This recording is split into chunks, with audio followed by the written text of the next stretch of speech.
At my husband's company dinner, his coworker sneered, "How does it feel to be a loser? Your husband earns and you just stay at home." Everyone laughed, my husband included, but not me.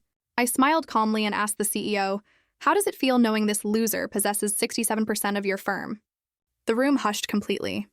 His face went pale. Can you imagine a moment so brutal, so utterly humiliating, that it rips away every single piece of you, exposing a raw nerve you didn't even know you had? For me, it was hearing Marcus Blackwood's voice echo across a packed Marriott ballroom, scoffing, "How does it feel to be a loser?" And then, the ultimate betrayal, seeing my own husband Richard raise his champagne glass in amused agreement. That night, after 22 years, I didn't just decide to leave them, I decided to burn their entire world down. But before we get to the fireworks, let me take you back to that morning when I was still playing the role of the perfect corporate wife, utterly oblivious to the storm I was about to unleash, a storm that would reveal I owned 67% of their precious company. My morning started at 5:30 a.m. sharp. Not because my alarm went off. Richard's did, 3 times, but he never actually woke up to it. No, I was the alarm, the invisible force behind his meticulously crafted life. My first stop, the kitchen. Every single day, for 22 years, I'd performed the silent magic of his perfect breakfast. Egg whites, folded just so, no trace of yolk. Whole grain toast, golden brown, never ever burnt. And fresh orange juice. Pulp-free, of course, because pulp affected his digestion. I could have done it blindfolded, my hands moving with a practiced, weary precision. "Karen, where's my Harvard tie?" His voice boomed from upstairs at precisely 6:04 a.m., right on schedule. He knew exactly where it was, you know. 3rd drawer, left side, color-coded, everything. But asking me to fetch it? That reinforced his narrative. I was the retriever, the finder, the one who smoothed out life's minor inconveniences. I'd climb the stairs, his coffee in hand, 2 sugars, no cream, in the Harvard Business School mug his mother bought him. I'd find him in his walk-in closet, surrounded by $40,000 worth of suits, looking utterly, pathetically helpless. "The red one?" I'd ask, already reaching for it. "For the Morrison presentation, right?" He barely glanced at me, taking the coffee without a thank you. "Actually, it's the Singapore merger finalization," he corrected. "But yes, the red one. Power color." He said it like I hadn't tracked his calendar for 2 decades, like I hadn't typed up his talking points the night before while he watched golf. I'd tie his Windsor knot perfectly, while he stood there, scrolling through emails from people who actually mattered to him. "Don't wait up tonight," he mumbled, adjusting the tie I'd just perfected. "Company dinner at the Marriott. Black dress would be appropriate." Appropriate. After 22 years, I had become nothing more than a descriptor, appropriate or inappropriate. Never just me.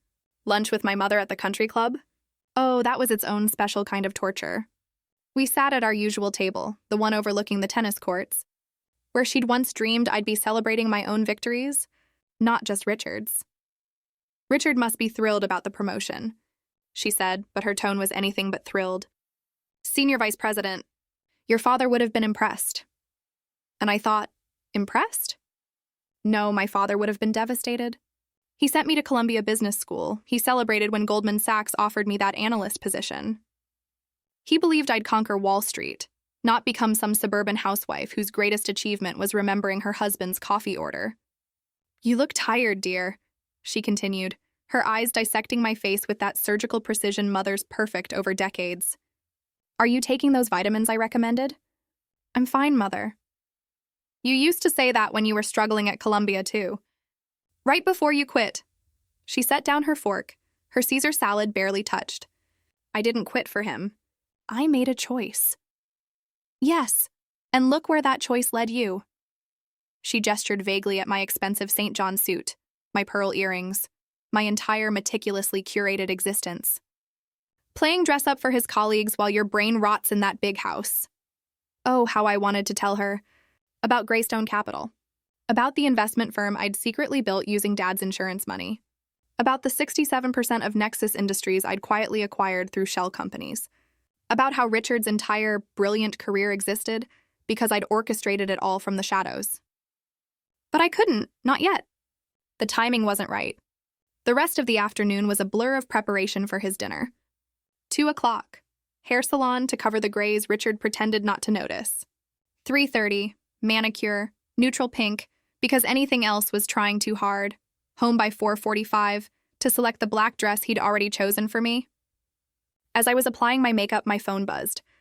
It was Victoria Lawson, my attorney, the only person in the world who knew my secret. Her message was brief. Greystone quarterly reports attached. Your portfolio exceeded projections by 47%. You now control enough shares to replace the entire board if needed. My heart gave a little jolt. I deleted the message immediately, a habit I'd formed over years of hiding my true self. Richard, bless his ignorant heart, thought I spent my days at charity luncheons and book clubs. He had no idea I'd been slowly, methodically acquiring the very company where he worked, using the inheritance he thought went to our mortgage and his precious golf club membership. The doorbell rang at 6:15 p.m. Richard home just long enough to change his shirt and cologne. I had to admit he looked good in his evening suit. The silver at his temples gave him that distinguished air that made junior executives hang on his every word. Ready? He asked, checking his Rolex. We can't be late. James specifically requested our presence at the executive table. Our presence. As if I was anything more than a mandatory accessory, like his cufflinks or a pocket square. The drive to the Marriott was silent, except for Richard's nonstop phone calls. 3 different conversations about quarterly projections. 2 mentions of the Singapore merger and 1 laugh-filled exchange with Marcus about some junior analyst's mistake. Not once did he look at me. Not once did he ask about my day. As we pulled up to the valet, he finally turned to me, a patronizing smile on his face. Remember, Karen, just smile and let me handle the conversation.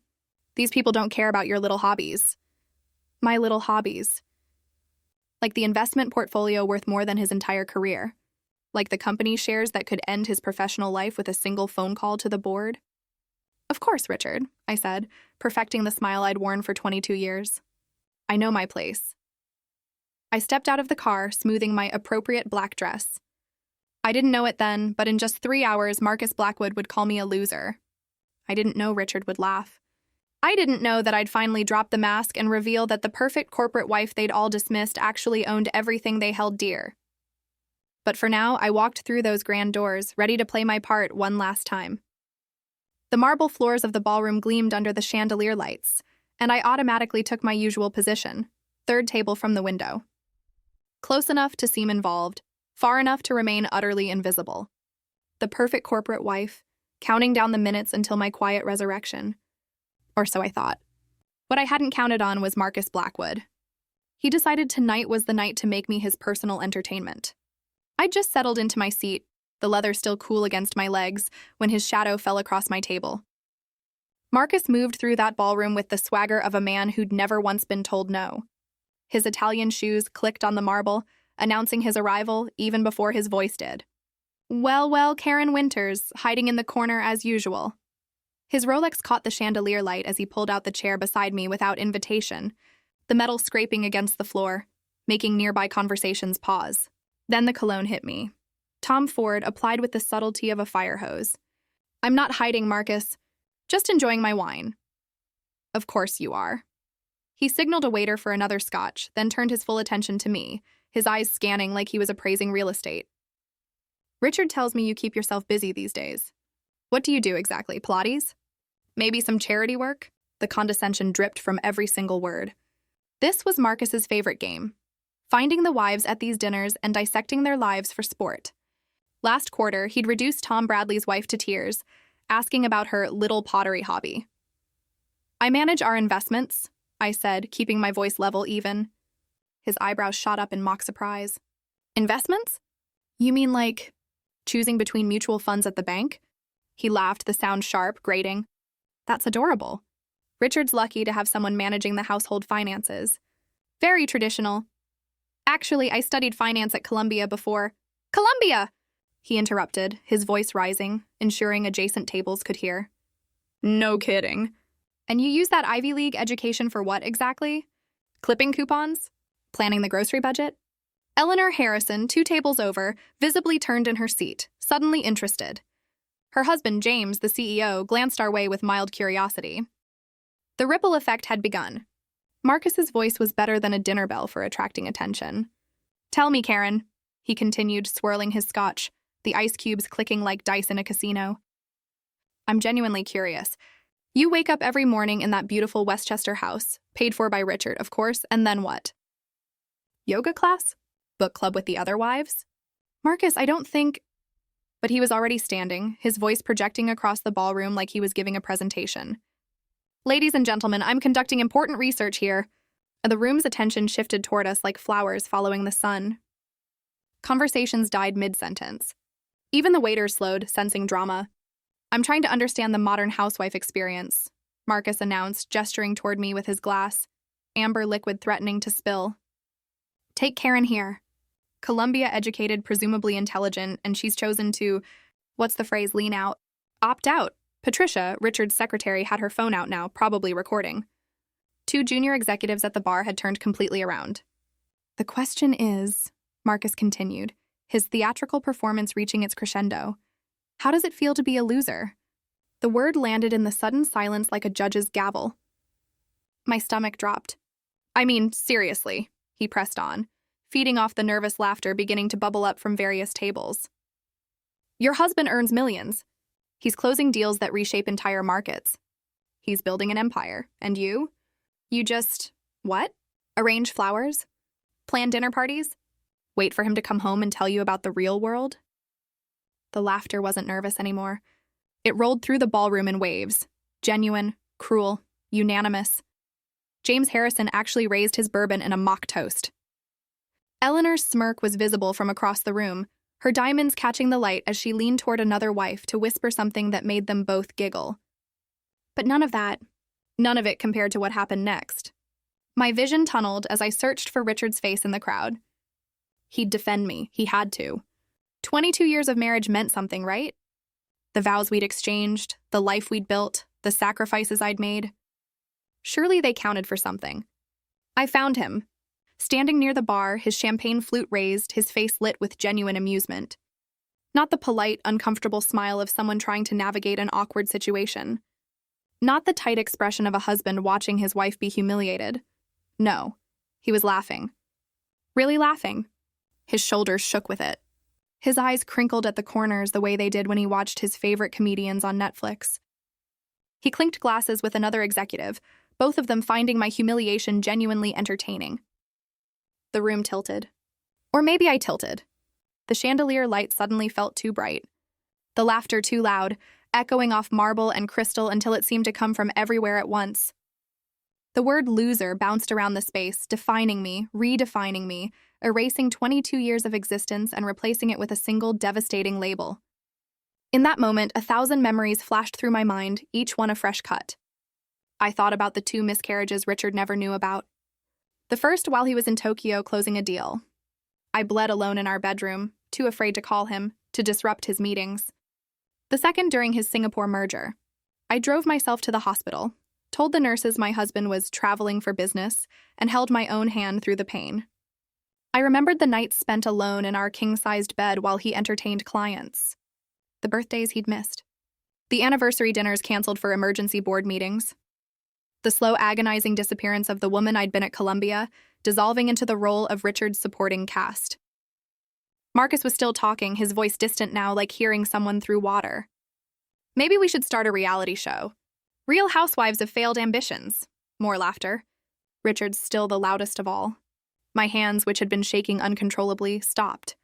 My heart, which had been racing, slowed.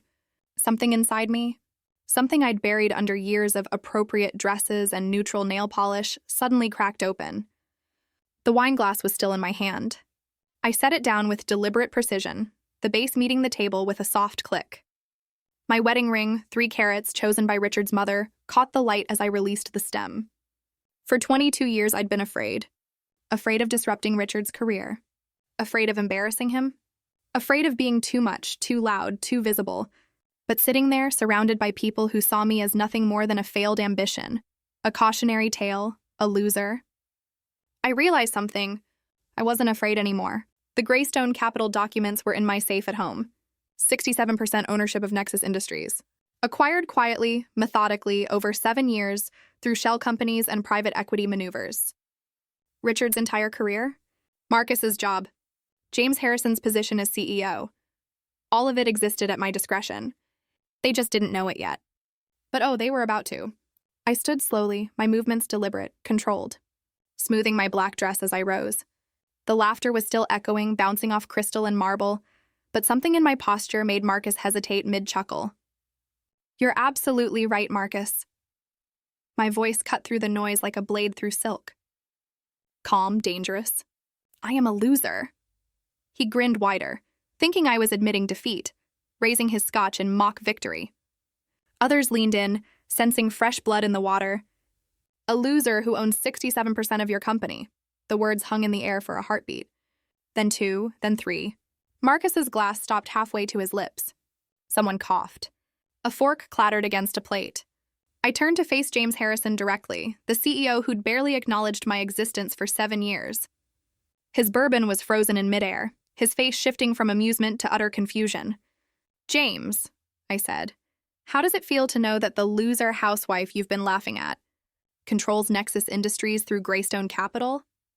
The silence that followed was absolute.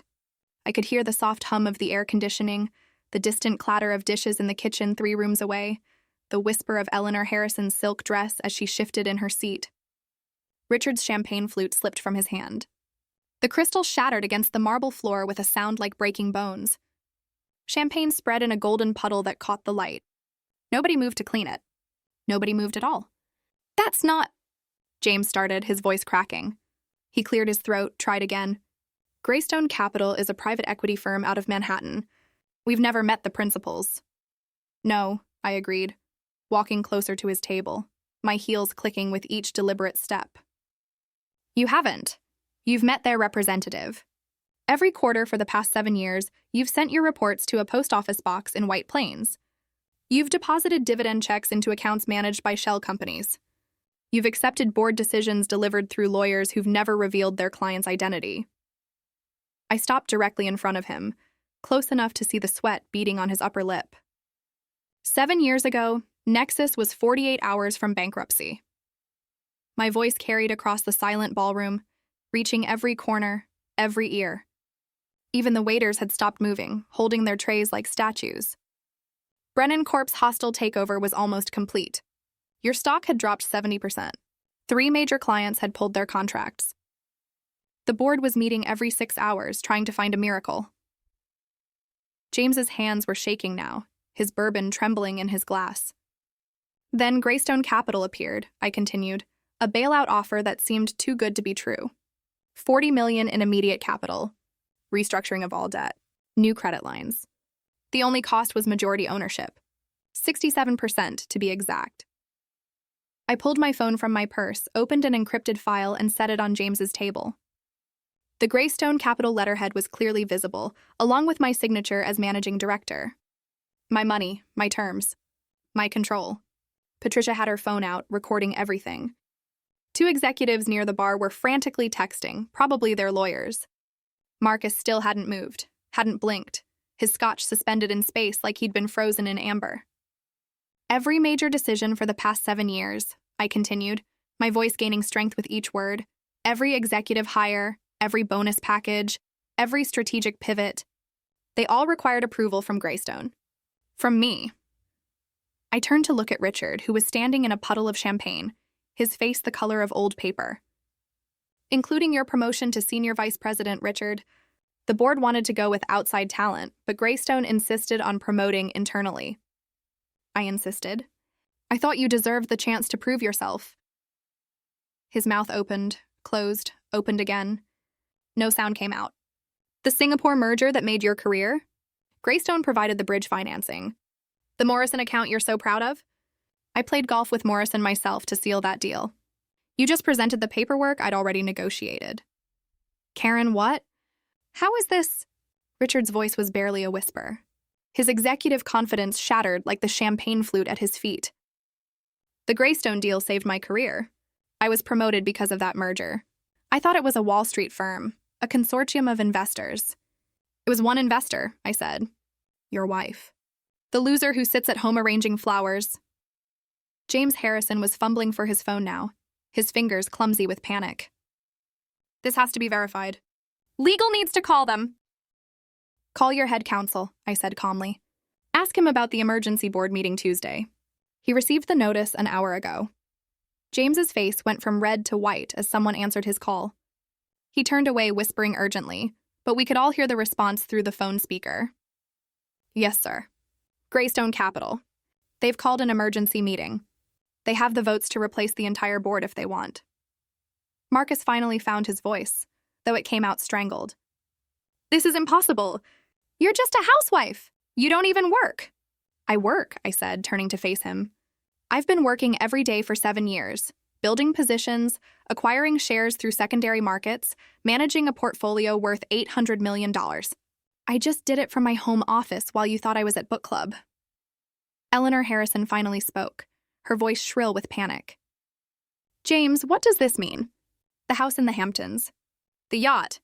It means, I said, picking up my purse with deliberate calm, that the free ride is over. I looked around the room at the faces that had been laughing at me just minutes ago. They weren't laughing now. They looked like passengers who'd just realized their captain had abandoned ship. Enjoy the rest of your dinner, I said, adjusting my purse strap. Monday morning, there will be a full forensic audit of executive spending. Every corporate card transaction, every expense report, every client entertainment receipt. I started walking toward the exit, my heels marking each step like a countdown. Tuesday emergency board meeting. We'll be discussing new leadership. Wednesday, Marcus. I paused, turning to look at him over my shoulder. You might want to update your resume. That trip to Vegas last month on the company jet. The one you filed as client entertainment? We have the security footage. The ballroom erupted behind me. Richard was calling my name, desperation in his voice. James was shouting into his phone about legal options. Eleanor was demanding to know if they'd have to sell the house. Marcus was stammering, trying to explain about Vegas, but I didn't turn around. I didn't stop walking. 22 years of being invisible had taught me many things. But the most important was this. The best revenge isn't served cold. It's served at exactly the right temperature, at exactly the right moment, to exactly the right people. The valet brought my car, the Tesla Richard didn't know I owned. I drove away from the Marriott, leaving my old life in pieces on the marble floor. Behind me, in that ballroom, the kingdom built on my money was already beginning to crumble. The Tesla's autopilot guided me home through empty streets while my phone blazed with notifications. 17 missed calls from Richard. 3 from James Harrison. 1 from a number I didn't recognize that was probably Marcus. I turned the phone to silent and watched the city lights blur past, feeling something I hadn't experienced in decades. Control. The house was dark when I pulled into the garage at 11:47 p.m. No lights except for the thin yellow line under Richard's study door. He'd beaten me home somehow, probably broke every traffic law in Connecticut to get here first. I made myself a cup of tea. Not the chamomile Richard bought in bulk, but the expensive oolong I kept hidden behind the flower containers, and climbed the stairs to bed. The sound of papers rustling and keyboards clicking from the study followed me all night. At 6 a.m., I found him exactly where I knew he'd be, his study, surrounded by a hurricane of financial documents. 3 laptops open to different shareholder databases. His usually perfect hair stood at angles that defied physics. Empty coffee cups formed a defensive perimeter around his desk. His Brooks Brothers shirt was untucked, unbuttoned, and stained with what looked like mustard from a gas station sandwich. "We need to talk," he croaked, his voice raw from a night of desperate phone calls. I poured myself coffee from my private stash, Blue Mountain from Jamaica, $70 a pound, and sat in the leather chair across from him. The very chair where I'd sat hundreds of times while he explained away another missed anniversary, another forgotten birthday, another life moment I'd put on hold for his career. "Is it true?" he whispered. "All of it?" I took a long sip, savoring the rich flavor I'd denied myself whenever he was around. Every word. His hands shook as he pushed a document across the desk, a printout from the SEC database showing Greystone Capital's controlling stake in Nexus Industries. "Why didn't you tell me, Karen? We could have been a power couple. We could have run the company together. Think of what we could have accomplished if I'd known."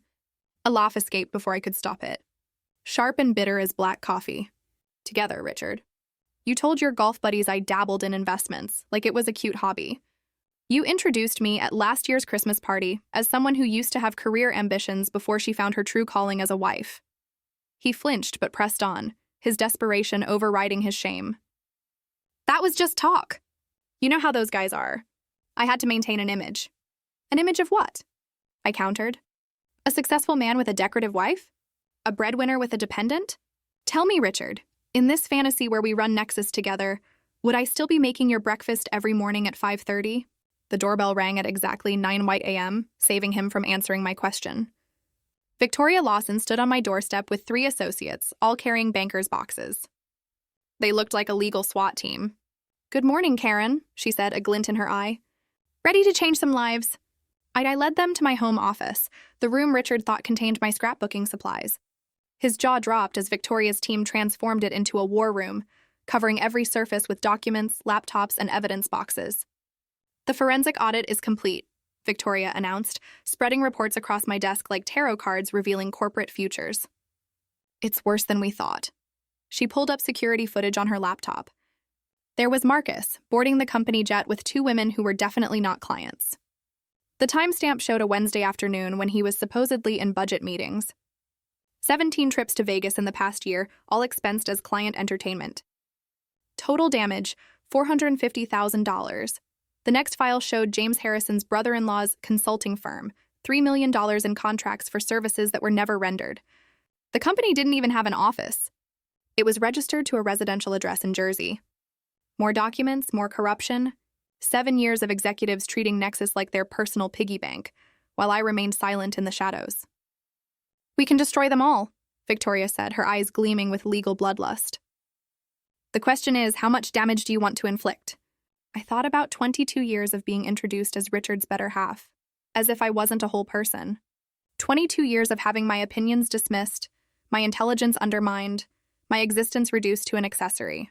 "All of it," I said, my voice steady. "I want them to feel what it's like to lose everything they thought they had." Richard was hovering in the doorway, his face gray as old newspaper. Victoria noticed him and smiled with shark-like precision. "Mr. Winters, I'd suggest you retain separate counsel. This is going to get complicated." My phone rang just as Victoria was explaining the legal intricacies of corporate takedowns. It was Melissa, my daughter.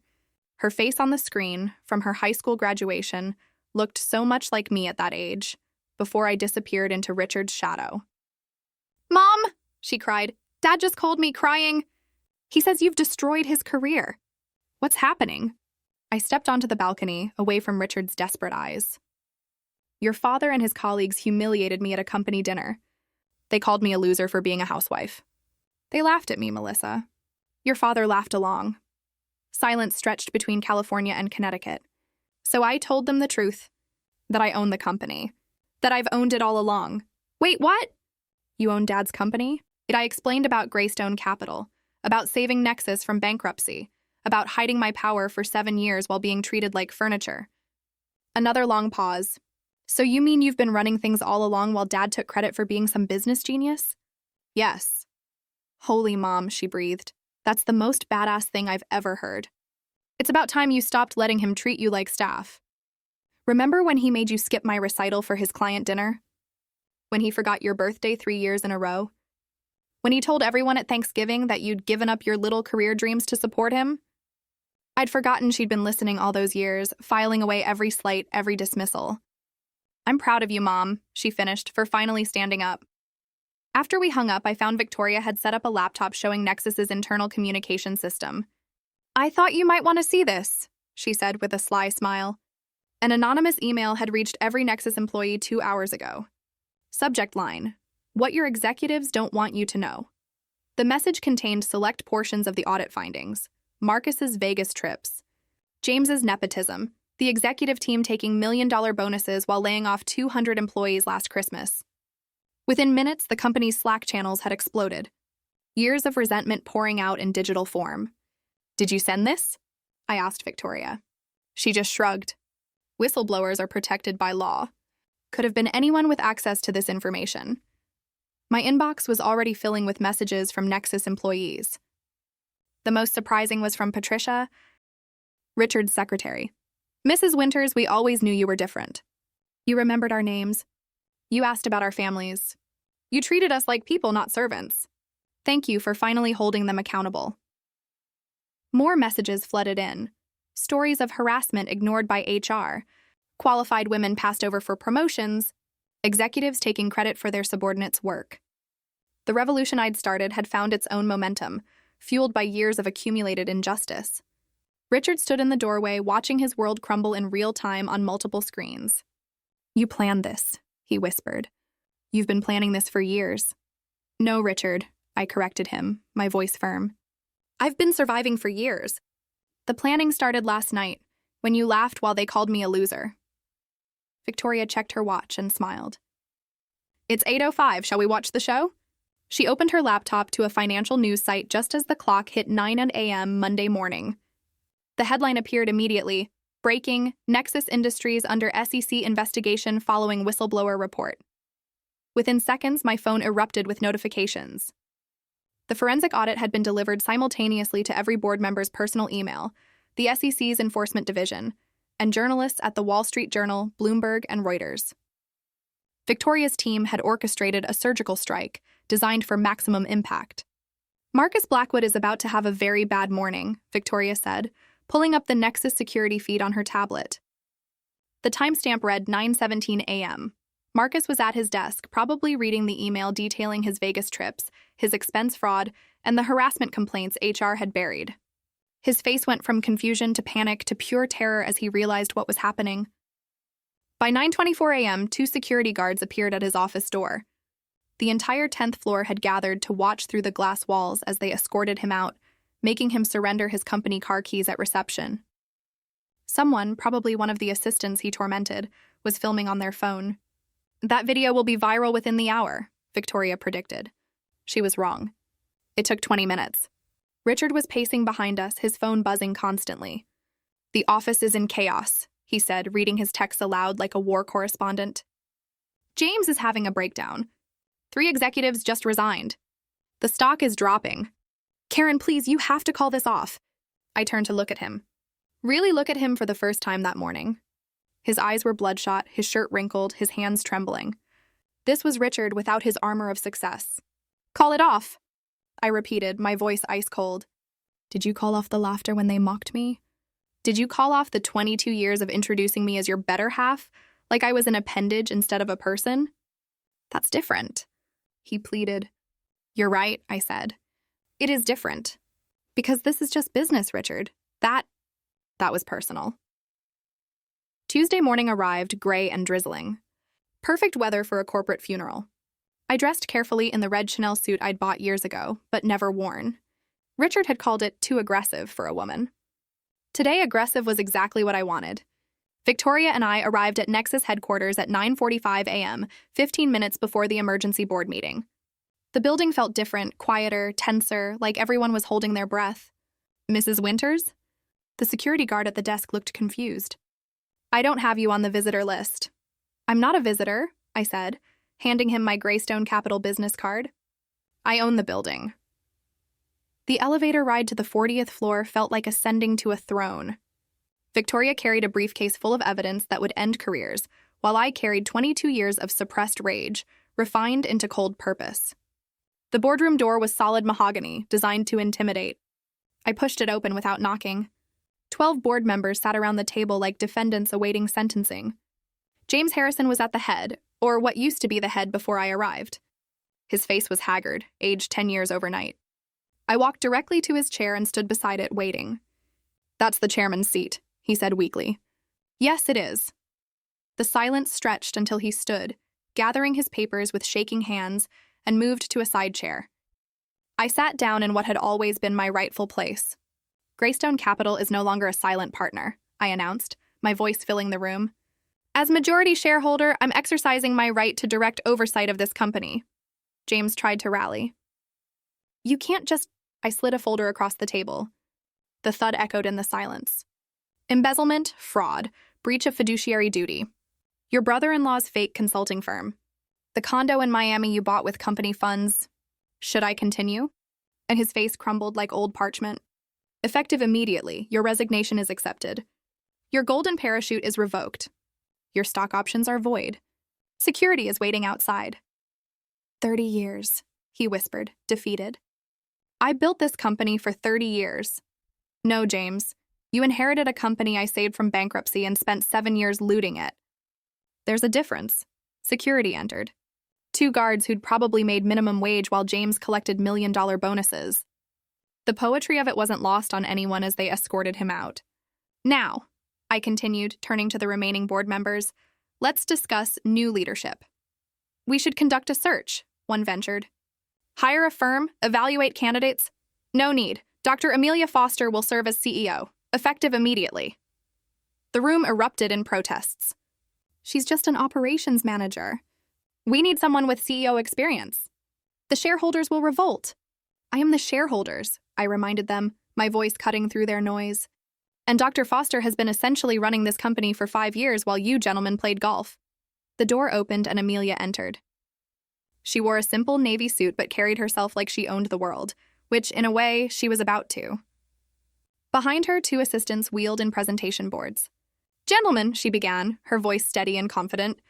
And Mrs. Winters, she smiled at me, this restructuring plan will save Nexus $50 million annually while protecting every single non-executive job.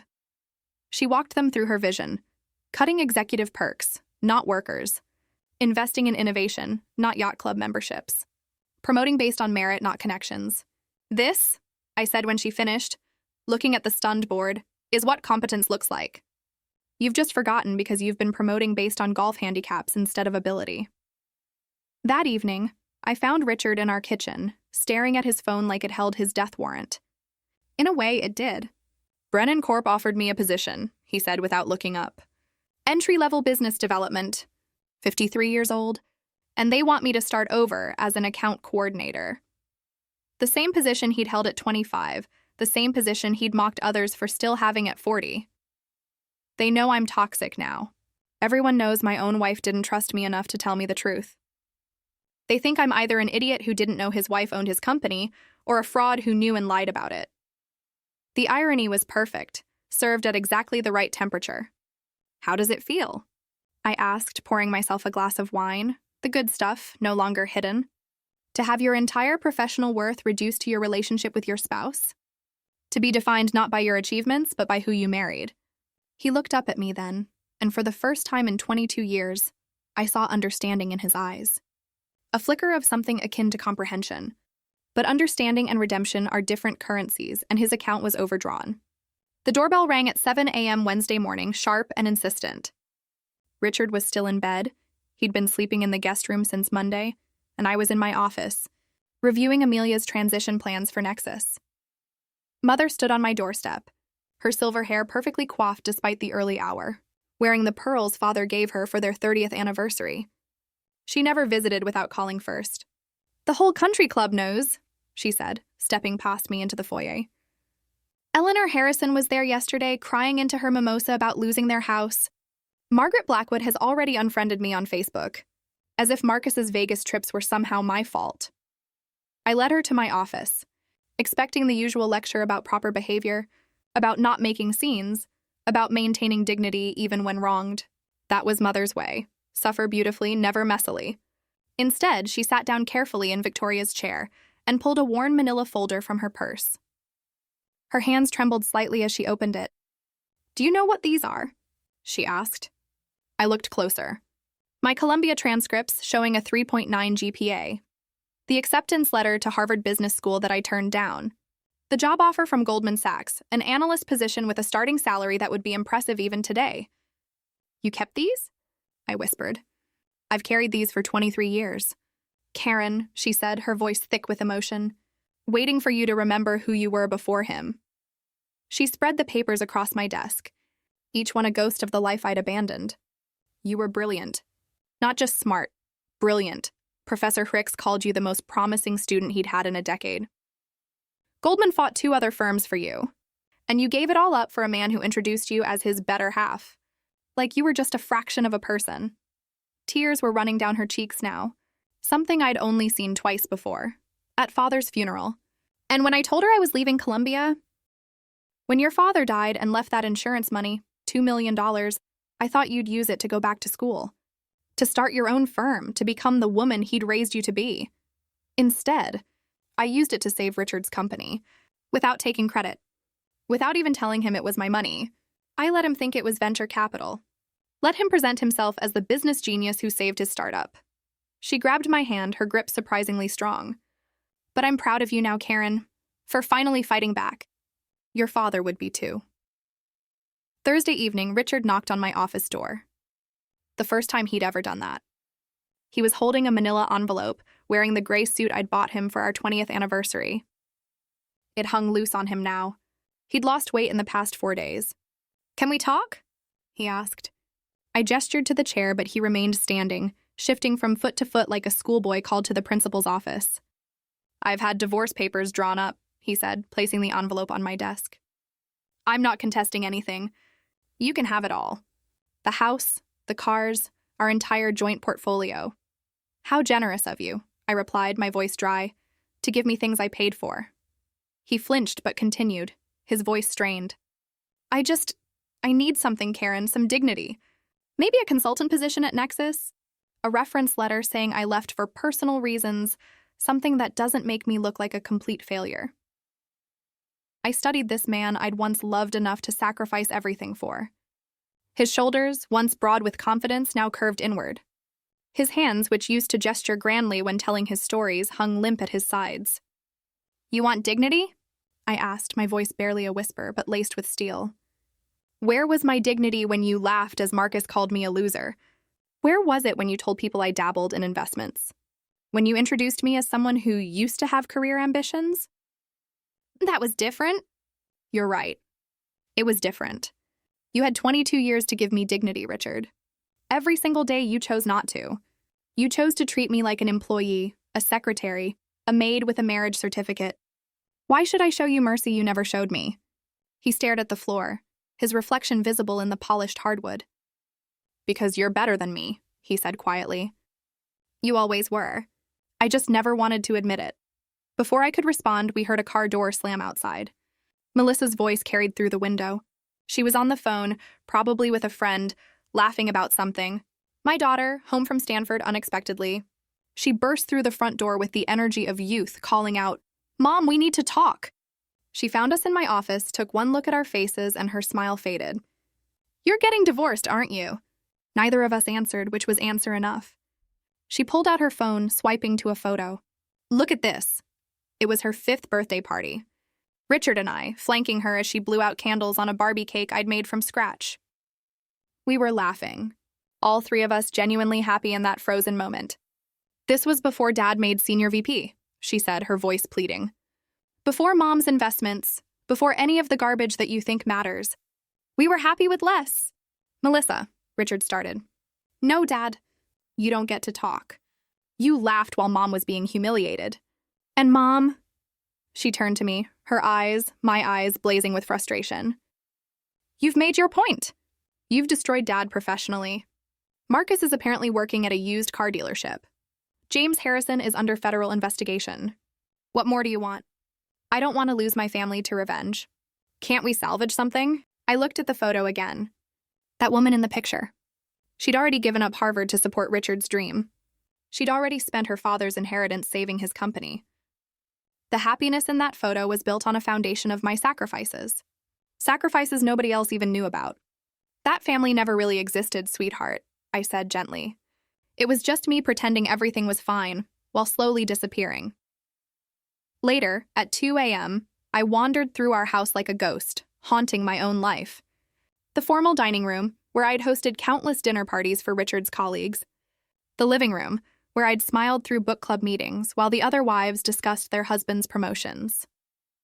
I ended up in Richard's study, his former study, I suppose. In the bottom drawer of his desk, I found it. The business plan for his first startup. My handwriting filled the margins, my financial projections, my market analysis, my strategies. The cover page read, Innovations, a business proposal by Richard Winters. Not by Karen and Richard Winters. Not with contributions from Karen Winters. Just Richard, taking credit for my mind, while I took credit for keeping his house. I poured a glass of his 30-year-old Macallan, the bottle he'd been saving for a special occasion, and raised it to the empty room, to the invisible woman who'd finally been seen. The whiskey burned, but not as much as the truth. I'd won everything and lost everything simultaneously. The victory tasted like ashes. Expensive ashes, yes, but ashes nonetheless. My phone buzzed at 3 a.m. Victoria's name lit up the screen. "Did I wake you?" she asked, though we both knew I hadn't slept properly in days. "What is it?" "The board wants to move the emergency shareholder meeting to Friday. Same venue as last week's dinner, the Marriott Grand Ballroom. They think familiar territory will give them an advantage." I almost laughed. They wanted to return to the scene of my humiliation, not realizing they were handing me the perfect stage for their destruction. "Tell them yes. And Victoria, make sure the media knows. I want cameras." Friday arrived, wrapped in sunshine that felt like cosmic irony. I chose my outfit carefully, a white Armani suit I'd bought years ago but never had the courage to wear. Richard had called it too bold, which made it absolutely perfect for today. The Marriott's grand ballroom had been transformed. Gone were the round dinner tables where executives had laughed at me. Instead, 300 chairs faced a raised platform. A projection screen behind the podium, large enough that no one could miss what I was about to show them. The crowd was a mix of shareholders, employees, and media. CNN had sent a crew. The Wall Street Journal had 3 reporters present. Every financial blog worth reading had someone in attendance. I stood backstage watching Richard enter through the main doors. He chose a seat in the very back row, probably hoping to slip out unnoticed when things got difficult. He had no idea how difficult they were about to get. At exactly 10 a.m., I walked onto that stage, my heels clicking the same rhythm that had marked my exit a week ago. The murmuring crowd fell silent. "Ladies and gentlemen," I began, my voice carrying to every corner of the room. "My name is Karen Winters, and through Greystone Capital, I am the majority shareholder of Nexus Industries." The presentation clicked to life behind me. A simple slide showing Greystone's 67% ownership stake. "For 7 years," I continued, "I've been silent while executives treated this company like their personal piggy bank. Silent while they destroyed the culture. Silent while they built a boys' club on the foundation of my investment." Marcus's Vegas trips appeared on screen. Receipts, photos, security footage. "Marcus Blackwood," I announced, who last week called me a loser housewife, spent $450,000 of company money on personal entertainment. James's fraudulent contracts filled the screen. James Harrison funneled $3 million to his brother-in-law's fake consulting firm. Then, executive bonuses versus employee layoffs. A graph that looked like a crime scene. While laying off 200 workers last Christmas, executives gave themselves 7-figure bonuses. A murmur rippled through the crowd. Employees in the audience were recording on their phones. Good, I wanted this viral by noon. "Effective immediately," I continued. "Nexus Industries will be restructured from the ground up. New leadership, new culture, new values." A hand shot up in the press section. "Wall Street Journal," by the lanyard. "Mrs. Winters, what about your husband's role in this scandal?" I found Richard in the back row. Our eyes met across 300 people. 22 years of marriage compressed into a single moment. "Richard Winters has submitted his resignation," I said, never breaking eye contact with him. "An investigation found he knowingly benefited from executive corruption while claiming ignorance." Richard started to stand, to leave, but I wasn't finished. "Mr. Winters will receive no severance package, no references, no golden parachute. The man who built his career on his wife's money, his wife's connections, and his wife's strategies, while calling her a trophy, is no longer associated with Nexus Industries in any capacity." He stood frozen as phones swiveled toward him, everyone suddenly recognizing the former senior VP slinking toward the exit. "The business community should know exactly what kind of man they're dealing with," I added, my voice ringing with satisfaction. "Someone who laughs when his wife is called a loser, then discovers she owns his entire world." Richard finally made it to the door, but not before 50 phones captured his retreat. That video would be viral within minutes. The executive who didn't know his wife owned his company. "But today isn't about destruction," I continued, turning back to the audience. "It's about construction. Nexus will donate $10 million to establish the Phoenix Foundation." The screen behind me shifted to show the foundation's mission statement.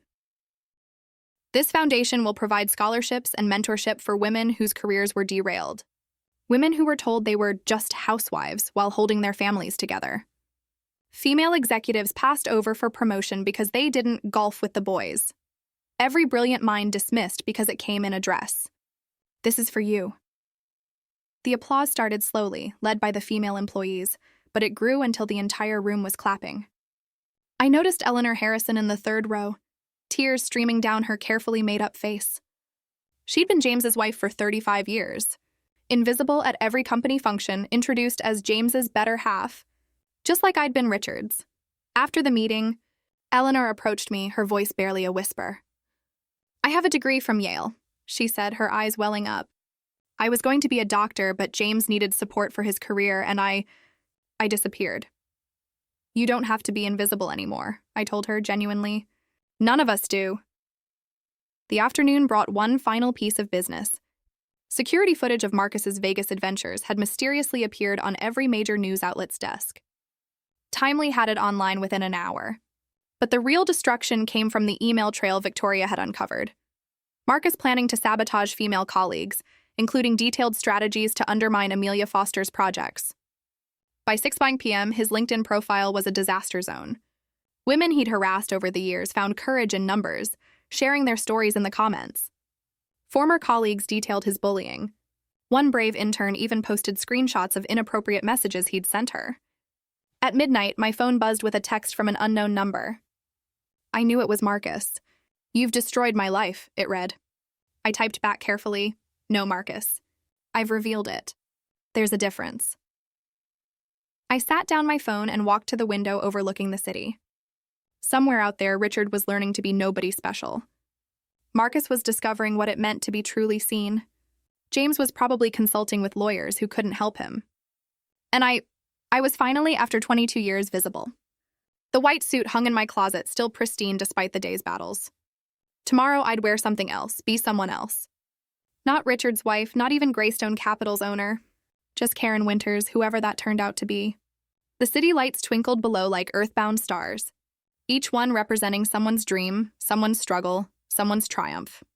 Tonight, for the first time in decades, one of those lights was mine. 6 months passed in a blur of corporate restructuring and personal reconstruction.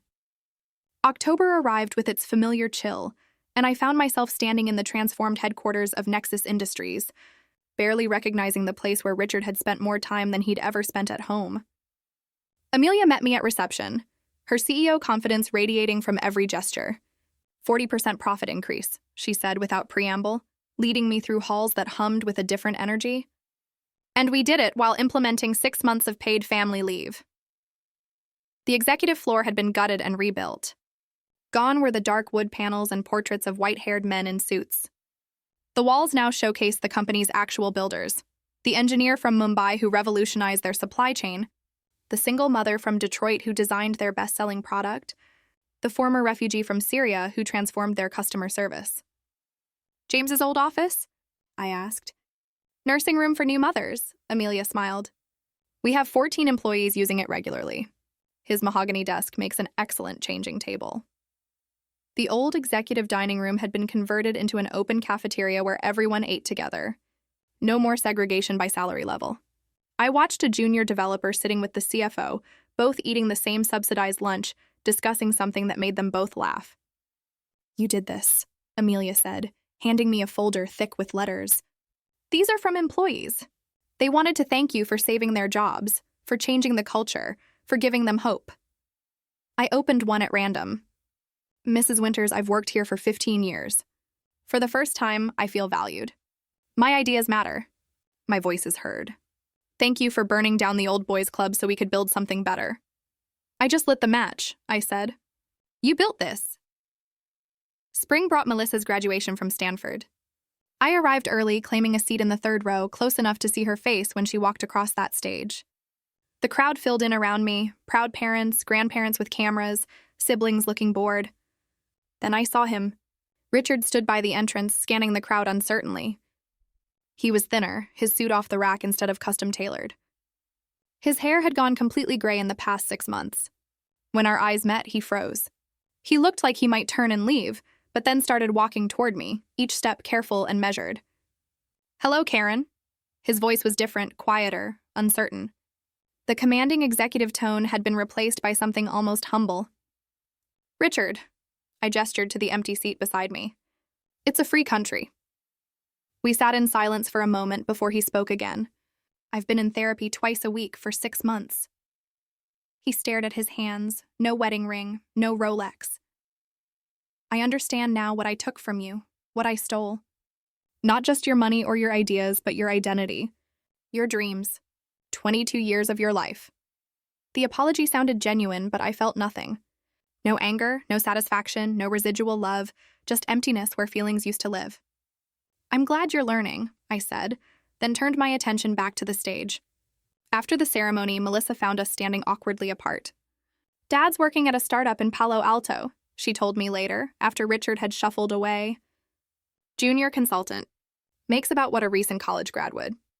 He lives in a studio apartment near the train station, takes public transit to work. His coworkers don't know his history, and he's terrified they'll find out. The man who'd laughed while I was called a loser now knew exactly how it felt to be one. July brought the Phoenix Foundation's first gala. The ballroom at the Ritz, not the Marriott, never again the Marriott, filled with 25 women whose lives had been transformed. Sarah Chin took the podium first, her hands steady despite the crowd. I was a surgeon at 30. By 35, I was changing diapers and being introduced as just a mom. The Phoenix Foundation gave me the money and confidence to return to medicine. Next month, I start my residency at Mount Sinai. Maria Gonzalez spoke next. I had an idea for a medical device that could help premature babies. For 10 years, I sketched designs between soccer practices and PTA meetings. The Foundation's grant let me patent it. We go to market next quarter. Story after story of resurrection. Women who'd been buried under other people's ambitions, finally digging their way back to the surface. You gave us permission to exist again, Sarah told me afterward. To be more than someone's wife or mother. To remember we had dreams before we had families. Their success was my real revenge. Not destroying Richard, but building something from the ashes of my own sacrificed dreams. August found me alone in my Westchester mansion at 2 a.m., unable to sleep. The house felt too big, too empty, too quiet. Richard had taken nothing in the divorce, signed everything over without argument. Melissa was starting her own journey at a tech firm in Seattle. I walked through rooms that echoed with absence. The formal dining room where we'd hosted countless dinner parties. All Richard's colleagues, never my friends. The living room where I'd smiled through book clubs with wives who now crossed the street to avoid me. The women from the country club had made their position clear. I was dangerous. A cautionary tale whispered over champagne. Remember Richard Winter's wife? She owned everything all along. Destroyed him completely. They say Marcus Blackwood delivers pizzas now. I poured myself wine, the 2015 Chateau Margaux I'd been saving for a special occasion that never came, and stood at the window overlooking my garden. The roses needed pruning. The fountain Richard had installed for our 20th anniversary gurgled softly in the darkness. I was 62 years old, wealthy beyond imagination, powerful beyond measure, and utterly, completely alone. The friends who'd filled this house had been Richard's friends. The social life I'd maintained had been built around his career. Without him, without the role of corporate wife, I was untethered. Floating in a space I'd claimed but didn't know how to inhabit. My phone sat silent on the counter. No one called anymore except Victoria about legal matters and Melissa to check if I was eating. The women I'd known for 2 decades now feared me. The executives who'd laughed at me now avoided me. I'd won every battle, but lost the war for human connection. Still, as dawn broke over Westchester, painting my empty mansion in shades of gold and possibility, I thought about that night at the Marriott. Marcus calling me a loser, Richard's laughter mixing with champagne bubbles and chandelier light. The moment I decided to stop being invisible. The price of visibility was isolation. The cost of revenge was loneliness. But as I raised my glass to the sunrise, toasting another day of freedom, I knew the truth. I'd do it all again. Because being feared and alone was still better than being loved and invisible. This story of corporate revenge had me on the edge of my seat, but the ending? It hits different. I won everything, but I lost something too. What about you? Have you ever faced a moment where you had to choose between being loved and being truly seen?